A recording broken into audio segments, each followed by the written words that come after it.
engineering technology degrees. It seems like every different degree. I've gotten several requests for some career-related videos. So today we're going to be looking at Shane Hummus, specifically his engineering degrees ranked video. If nuclear is not at least an A, I'm going to be highly disappointed. Though I wouldn't be surprised. I think it's undervalued. For those of you who don't know me, I'm Tyler Foltz. I'm a nuclear engineer with a little over 10 years of experience in the commercial nuclear power industry. From engineering to operations to emergency response.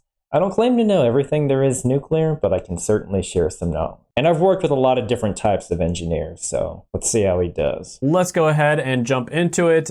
Systems engineering is number 1 on the list. I don't think I talked about this one last year. This one has about 1,000 graduates per year at the bachelor's level. The early career pay is about $72,000 and mid-career pay is going to be $130,000. So I'm guessing those are medians, because averages will be skewed heavily one way or another. Not sure if this is internationally or just within the US. I'm assuming just within the US. Fantastic salary there. Unfortunately, when it comes to the demand, not nearly as good. And I think the reason for that is because systems engineering isn't as well known as a lot of other different types of engineering degrees. Now, systems engineering as a career is getting more and more popular, so I am very bullish on the future of this degree. So systems engineering, super vague. My first job at the nuclear plant was actually as a systems engineer, even though my degree's in nuclear engineering. But systems engineer, I was assigned a bunch of various mechanical and electrical systems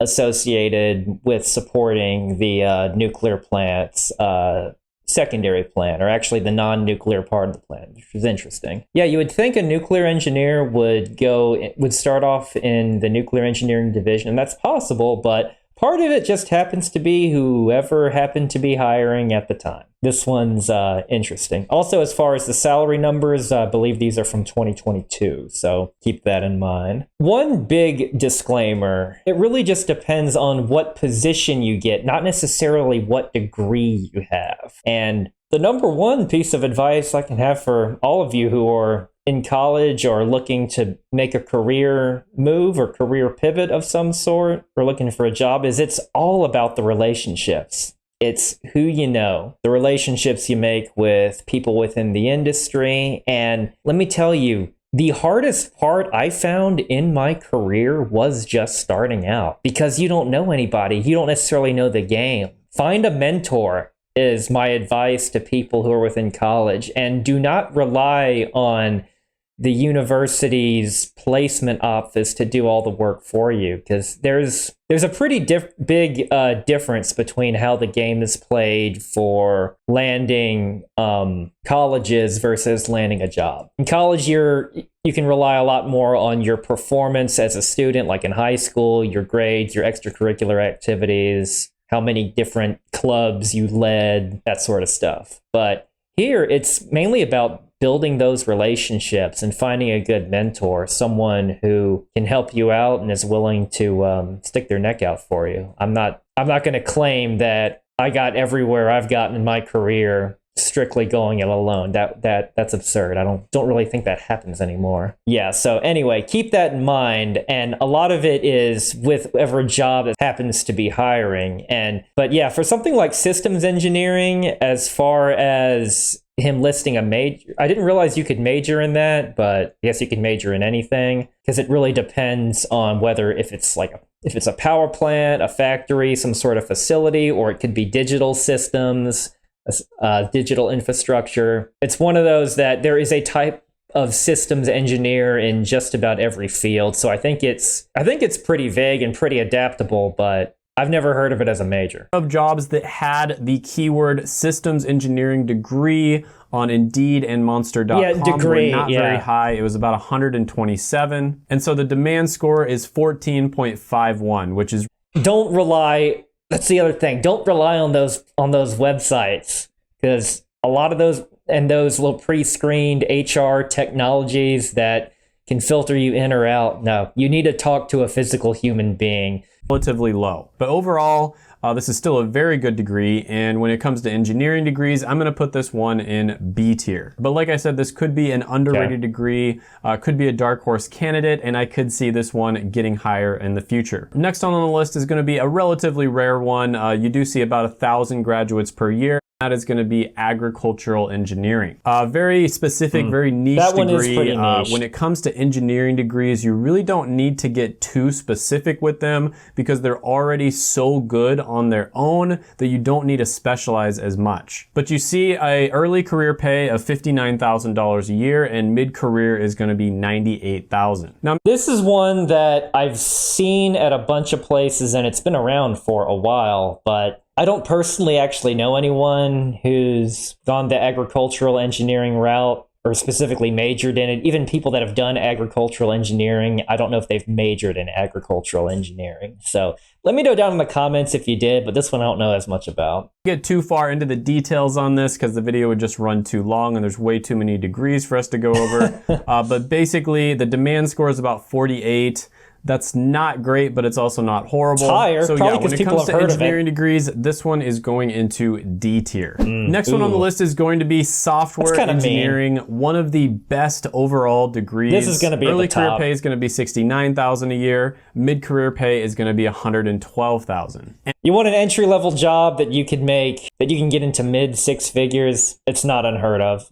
It's kind of crazy just because of the high demand and the type of skills. But again, a lot of that depends mostly on who you know rather than, hey, I got this software engineering degree, give me money. Don't try that. The whole if you build it, they will come mindset, that hasn't worked. Maybe it worked 100 years ago, but... Demand score is absolutely ridiculous at 127. That is so it's the not out of highest 100. demand on the entire list for engineering degrees. Not sure how that's This calculated. is a fantastic one. Clearly, this one goes in S tier. Not surprised. Next one on the list is going to be aerospace engineering. Aerospace, aeronautical industry in general took a huge hit during COVID. And I did say in videos Just like I've made in anything the past else. that this is one of those industries that can be a little bit boom or bust. But you're going to One thing I will say is nuclear never really took that much of a hit during COVID because critical infrastructure. During the height of COVID, I even had a letter from our human resources department that if it ever came to checkpoints and people were to restrict the travel of vehicles and curfews, things of that nature, they would have been willing to let me through. Even in the midst of a global pandemic, that's one good thing about anything that's critical infrastructure related job. Off about $69,000 per year, and mid-career pay is $118,000. There's about 4,000 graduates per year, and the demand score came out to be about 100. So yeah, this one's pretty good. The only problem is it's relatively specific, and you're going into an industry that can be boom or bust. Now, being overly specific isn't necessarily a bad thing, because a lot of engineering school classes, you'll take calculus, physics, chemistry, all of your fundamentals. Where I went to school at Georgia Tech, you've even had just fundamentals of engineering, get that engineering mindset taught into you. In fact, you could start the school and go through your entire first year undecided and not be behind, because your first year you take all the same classes. And even a lot of the more advanced ones, I took a fair number of mechanical and electrical ones, even fairly deep sophomore, junior year. There's enough that even the more specific ones, a lot of the same skills you'll still learn. So I wouldn't, the whole being overly specific thing in terms of aerospace, I could maybe in terms of software or agriculture might be just a bit of a different path, but for aerospace, there were quite a number of aerospace engineering students taking my same nuclear engineering, not core nuclear classes, but prerequisite classes to those. So you're going pretty far down the same rabbit hole. For that reason, I'm going to go ahead and put this one into A tier. Next one on the list is going to be architectural engineering with less than 1,000 graduates per year. Very specific, very niche degree. Early career pay is $61,000. Mid-career pay is $97,000 a year. That is Though I might be thinking of just architecture versus architectural engineering. I guess architectural engineering is a little bit more specified, but yeah, I still don't completely agree with the being too niched is a bad thing. Part of it is colleges take classes that you enjoy, that is going to put you, that both you enjoy and is going to put you in touch with the right people to get yourself a job. I seriously wouldn't worry too much about overly niched stuff. At a nuclear plant, we've hired architectural engineers to do the job of, say, a systems engineer or a maintenance engineer.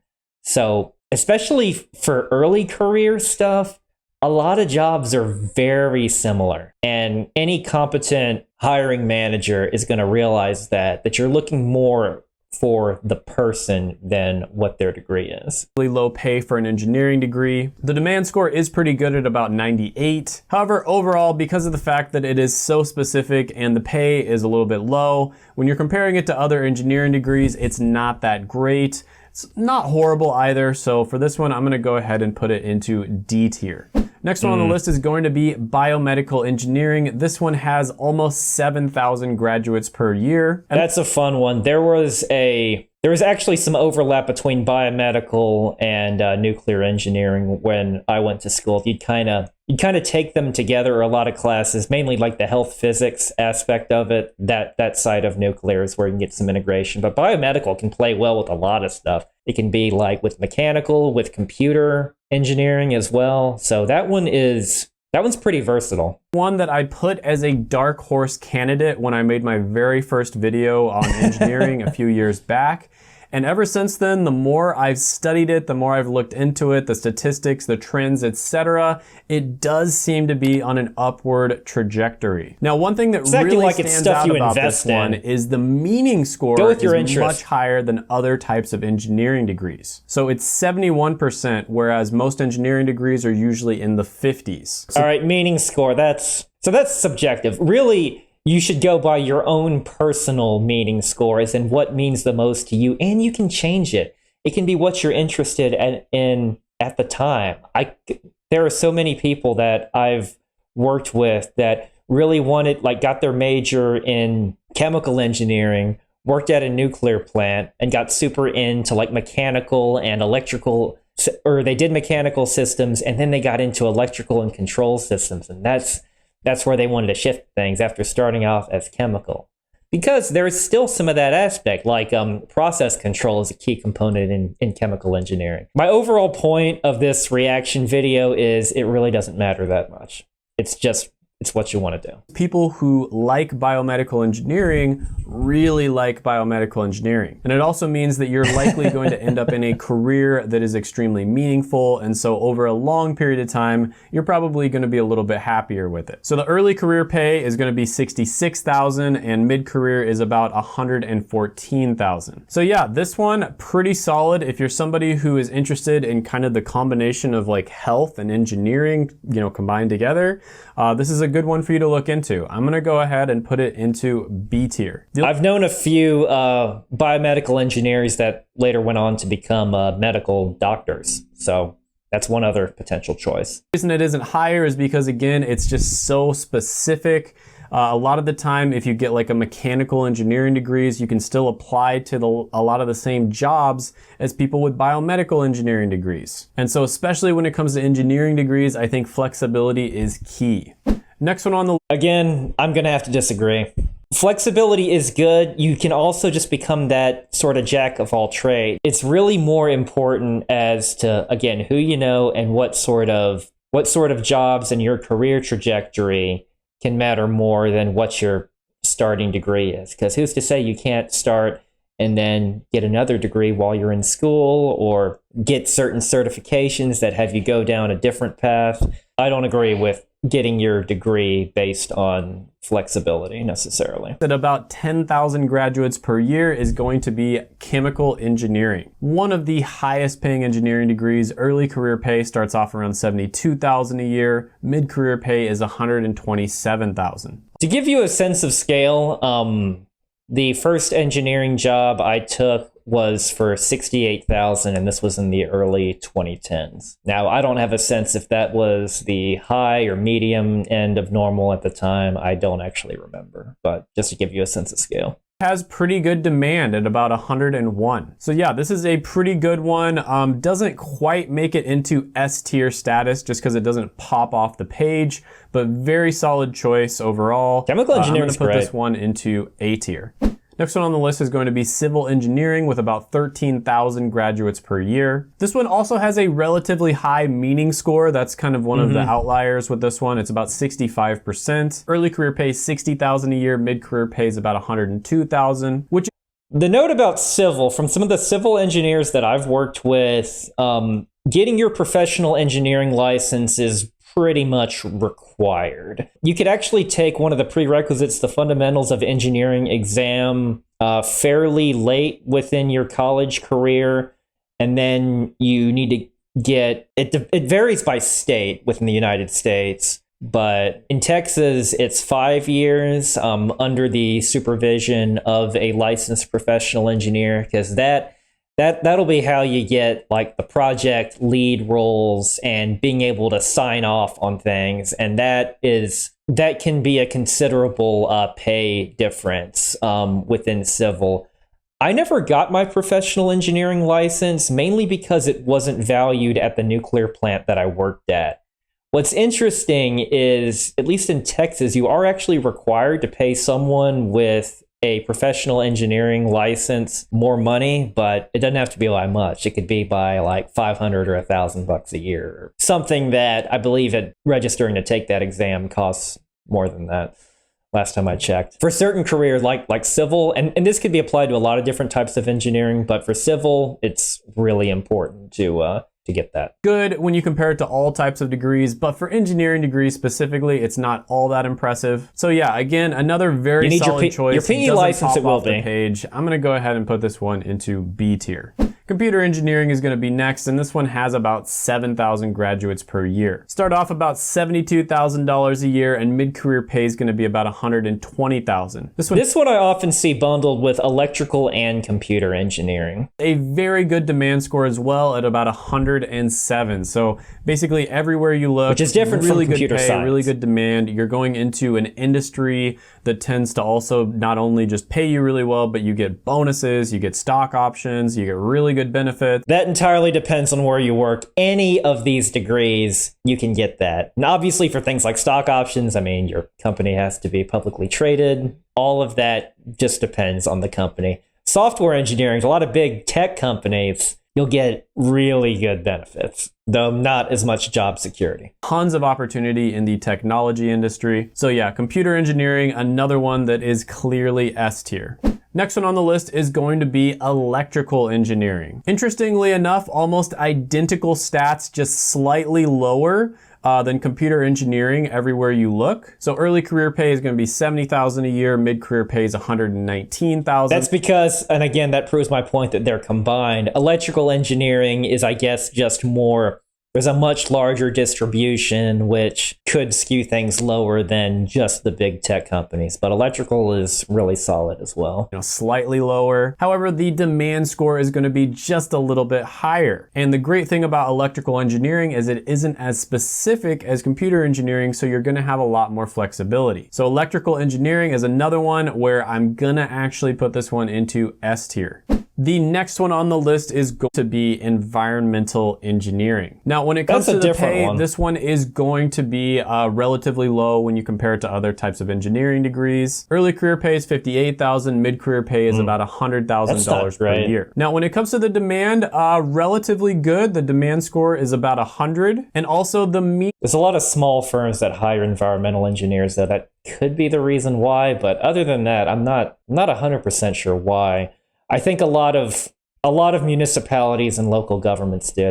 That's probably what's keeping it. And government jobs, they just don't pay very well. Is relatively good as well, about 63%. So if you compare this to like all environmental degrees, engineers are pretty passionate, good, but when it's on a list of other engineering degrees, The highest I can put it is going to be C tier.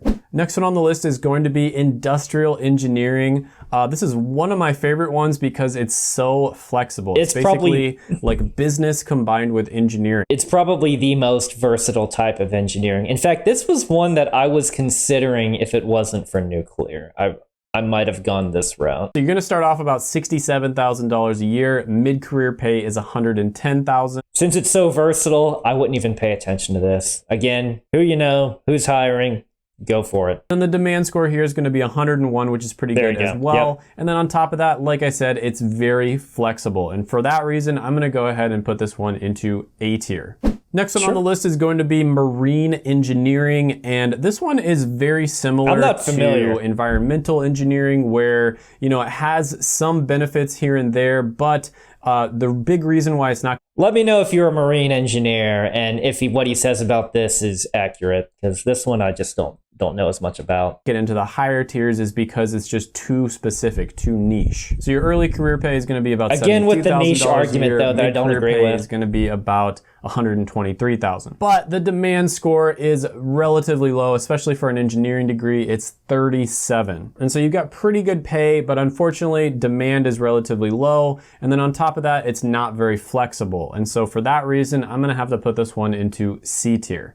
Next one on the list with about 1,500 graduates per year is going to be materials engineering. Now this one is pretty mediocre across the board, really? Especially when you're comparing it to other engineering degrees. Early career pay is $69,000, mid-career pay is $106,000. The demand score is 53. The meaning score is relatively low at 47. It's also not a super flexible. Materials is up there with electrical and mechanical. And always, so where I went to school again, Georgia Tech, it was actually materials science and engineering. So if you want to go a little bit, sprinkle a little bit of the hard science in there too, so that can give you additional exposure down that path, which would make it even more versatile than a lot of these engineering degrees. But wow, all right, this one's underrated by the industry. I don't know where he's getting these numbers from, but agree either. And so, like I said, across the board, it's either, you know, middle or even below average. But with that being said, very cool. A lot of cool stuff is coming out that are applications of materials engineering. You know, there's material coming out, for instance, where it can keep your house cool without even using literally anything. We use material engineers at the nuclear plant. You know, on this list, I have to put it in D tier. Next one on the list is going to be mechanical engineering. This one's got to be up there. It's super versatile. By the way, since nuclear engineering was so small, I actually went under the School of Mechanical Engineering, and again, a lot of my prerequisites were mechanical and electrical. So that's one thing to keep in mind. If you're hiring a nuclear engineer, you're also hiring a mechanical and an electrical engineer. Very flexible degree. That's the biggest positive about mechanical. Also one of the most common engineering degrees, if not the most common, at 32,000 graduates per year. And one of the big things about having a lot of... It's also one of the oldest. I knew one ancient professor. His degree was in just engineering. And then he had one of his professor friends whose degree wasn't in science, it was in natural philosophy. I'm just kidding. But yeah, that majoring in just engineering is kind of funny. Graduates is it's almost like the degree itself has its own brand name. And if you know anything about brand names with companies and that sort of thing, you know, you probably think it's not all that important, but it actually makes a huge difference. If somebody sees a mechanical engineering degree and then they see some random degree, like actually the next one we're going to talk about. So part of this is storytelling and resume things. When I first applied right out of undergraduate school, I specified that, you know, incorporated mechanical and electrical stuff as well, just for that added versatility. So it really depends on how you position yourself towards getting an offering from any company, or if you want to go into, you know, further into graduate school, sure, position it that way. A lot of it is how you market yourself. Not necessarily just what the degree is. And that goes back to my number one point is do what you enjoy and have the right relationship. On the list, which is, you know, mechatronics. a lot of the time they Mechatronics. recognize mechanical engineering. They've probably hired people with a mechanical engineering degree. They've worked with people with this degree. And so they sort of have some familiarity with Mechanical engineering is probably the oldest engineering degree there is. Again, back when they just called it engineering. kind of know what they're going to get. But when it comes to these very specific, very niche degrees where there's maybe not a lot of graduates, it could be just as good, maybe even better in terms of the education you get. You could be much more knowledgeable on certain things. So, okay, here he is going back and saying some of the more niche stuff is good. Okay, at least he acknowledges that. Unfortunately, just because of the fact that people don't recognize the degree, a lot of the time they're going to go with the one that they know and recognize. But with that being said, very solid stats across the board for mechanical. If anyone out here is a recruiter or a hiring manager, please don't go just based on the degree. I know it's up there, especially for new hires, but yeah, it's engineering. Early career pay is $66,000. Mid-career pay is $110,000. super wide range you're going to see on that. The demand score is super solid at 105, and it's a very flexible degree. So yeah, this one is going to go into A tier. The next one on the list, the one I just mentioned, was mechatronics engineering. That just sounds cool. This is a super cool, relatively new type of engineering that focuses on robots. So basically, it's kind of a Megatron sounds like one of the Transformers. Sounds like Megatron's buddy. I don't know if he is or not, but that's what it sounds like. Of mechanical engineering, electrical engineering, electronics engineering, as well as robotics. Super, super cool degree. That's exactly how you sell it, though. Yeah, if I was a mechatronics engineer, yeah, making robots, and I'm combining all these things at once. Just like as a nuclear engineer, I'm combining mechanical, electrical, controls, systems with that super sexy nuclear kicker in there. So again, it's about marketing. A lot of great things you can do with it. Not nearly as well known as some of the other ones. However, with the statistics I've looked up on it, it is extremely solid. And so for that reason, I'm gonna just barely put it into A tier. It just squeaks into A tier. Next one on the list is going to be most engineering technology degrees. It seems like every different degree type, whether you're talking about business degrees, science degrees, is this what I think it is? Etc., has these sort of like grifter type degrees that these schools that, you know, want to make way too much money for the value that they're giving. A lot of these for-profit schools, for instance, come up with to incentivize students to enroll in these different fields, and they sound really good, right? Like, oh, engineering technology, that sounds amazing, but engineering technology degrees are not technically engineering degrees. That's 100% true. It's not even a scheme per se. It's So a really good example of this is going to be construction engineering technology. So first of all, construction engineering, very specific on its own. And then construction engineering technology is even more specific. So that's a big problem right off the bat. It's not a very flexible degree. On top of that, it's also not an engineering degree, like you said. Engineering degrees, and you look at how much they're making, you know, early career pay is $52,000 a year, mid-career pay is $82,000. Not great compared to engineering degrees. And then when you look at the demand score, it's even lower, right? The demand score here is the lowest on the entire list at 2.97. So some of these engineering technology degrees can be all right, but I want you to know, because so many people get confused by this, that they are not real engineering degrees. So yeah, these are going to go into F tier. So, yeah, okay. So he is saying what I thought about these things. Here is where I've seen these used, not for, you know, your initial degree, after you finish high school, go to college, that sort of thing. No. I've seen it at people who have like associate's degrees, have already worked in an industry for a while, and are then looking to just check a box for getting their 4-year engineering degree. I've seen plant operators do this on back shift while there's not really anything going on, work on their degrees. But it's mainly, point me out if there is like some deeper merit to these sort of things, or general, when I say merit's not the right word, but just a genuine passion for an engineering technology degree as opposed to an engineering degree.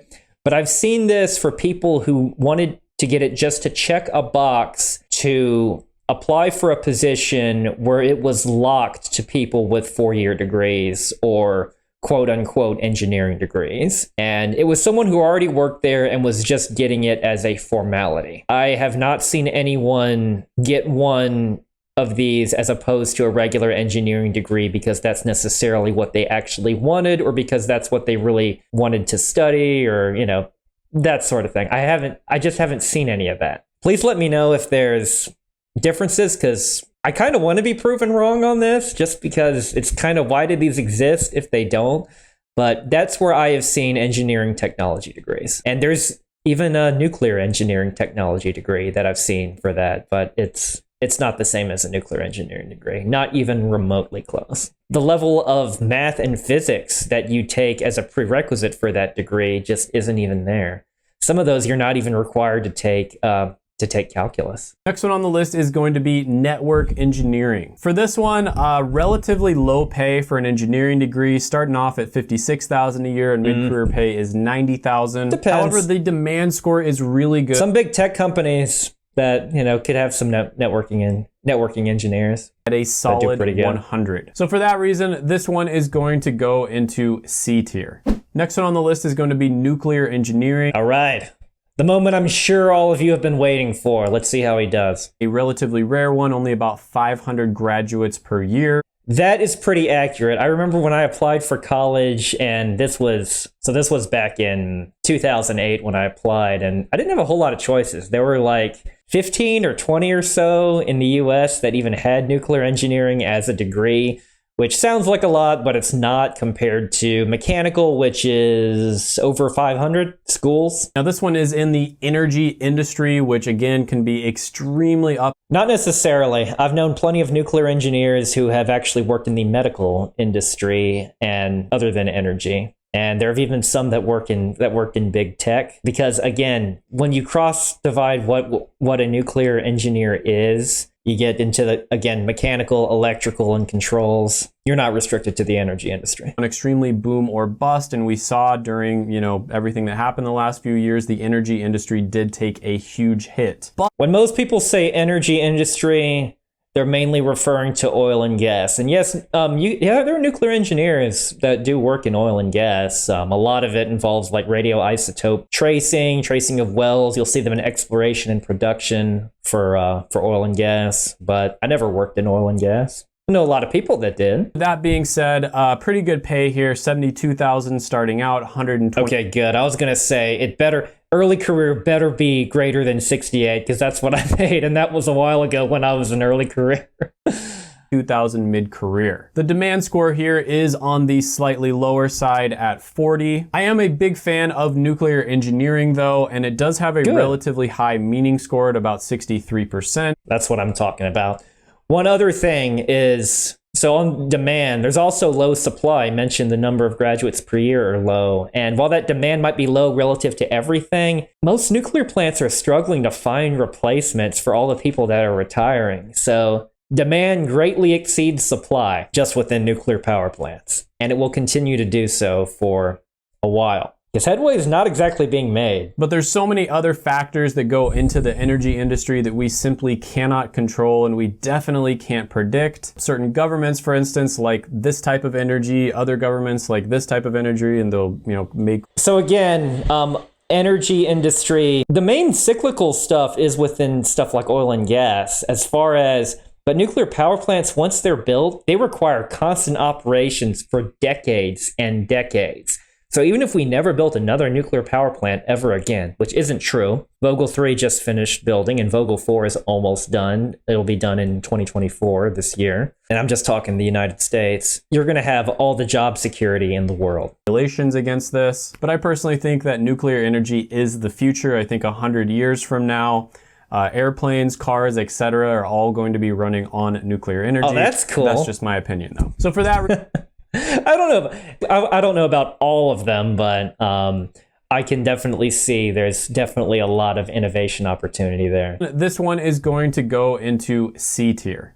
Nah, I don't agree with that, because again, it's the culmination of adding up a bunch of different skill sets of what it takes to be a nuclear engineer, and you can market it that way. So At least A. I'm going to say it's S, but that's because I'm super biased. Yeah, S stands for super biased. Next one on the list is going to be petroleum engineering with about 2,000 graduates per year. Now this is actually the highest paying degree, period. Not just on. I remember seeing that. Now this is where the cyclical energy industry comes up with oil and gas. This list, it's the highest paying degree, period. Yeah. Wow. Early career pay, you start off $94,000 a year. Mid-career pay is $176,000. And that's because all of the big oil companies are so consolidated now with petroleum engineering. So it's keeping these numbers up. So it's like you can only go for some of the top companies. So just keep that in mind. Absolutely ridiculous. However, the demand score is relatively low. It's only about 34. Couple that with it not being a very flexible degree. And the highest I can put this one is going to be B tier. Again, with petroleum, I mean, it's mechanical and chemical.